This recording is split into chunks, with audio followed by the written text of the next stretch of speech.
কাশিম, মালা, তুমি আমাকে রোজ কাঁদাও কেন কাশিম? মালা, তোমার কি মনে নেই তুমি সেই স্কুলে মাস্টার মশাইয়ের সামনে আমাকে অপমান করেছিলে? ভুলে গিয়েছো? কাশিম, তুমি আমার সামনে কখনোই আসবে না মালা। কাশিম, আমি বুঝতে পারিনি কাশিম, আমার কথায় মাস্টার মশাই তোমাকে অতগুলো আঘাত করবে আমি তা বুঝতে পারিনি কাশিম, আমাকে ক্ষমা করে দাও কাশিম। না মালা, আমি তোমাকে ক্ষমা করতে পারবো না।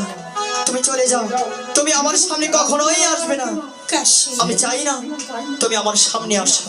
কাশিম, আমি একটি কথা তোমাকে বলতে এসেছি।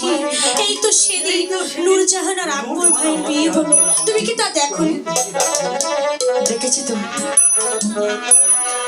তা তুমি ওই কথা দিয়ে কি বোঝাতে চাচ্ছ মালা? তুমি যতই কিছু বোঝাতে চাও না কেন, আমি তোমার কোনো কথাই শুনতে চাই না। আর একটি কথা মনে রাখবে, তুমি যে কথা বলতে চাচ্ছ আমি সেটা বুঝেই নিয়েছি। ওদের তো বিয়ে হয়েছে, কিন্তু তোমার আমার সেটা হতে পারে না। কাশিম, আমি যদি বলি হবে, আমি তোমাকে স্বামী রূপে গ্রহণ করতে চাই। কখনোই না মালা, এই কথা কখনোই আর বলবে না। না না, আমাকে তুমি ঠাই দাও তোমার পায়ের নিচে। আমি তোমার চিরদাসী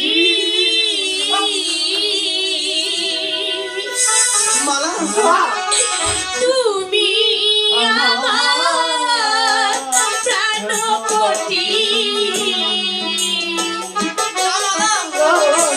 বধূ রূপে বরণ করো।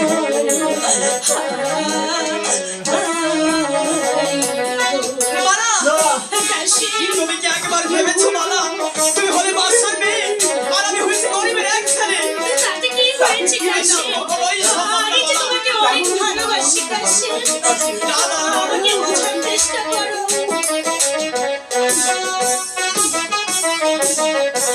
জানলাই গাছার পরাণ কাঁদে, কাঁদে তুমি আঁখি। কি বলতে চাচ্ছ তুমি?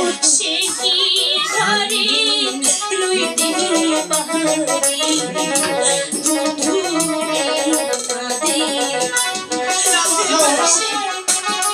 আমি তোমাকে ভালোবাসি, আমার কি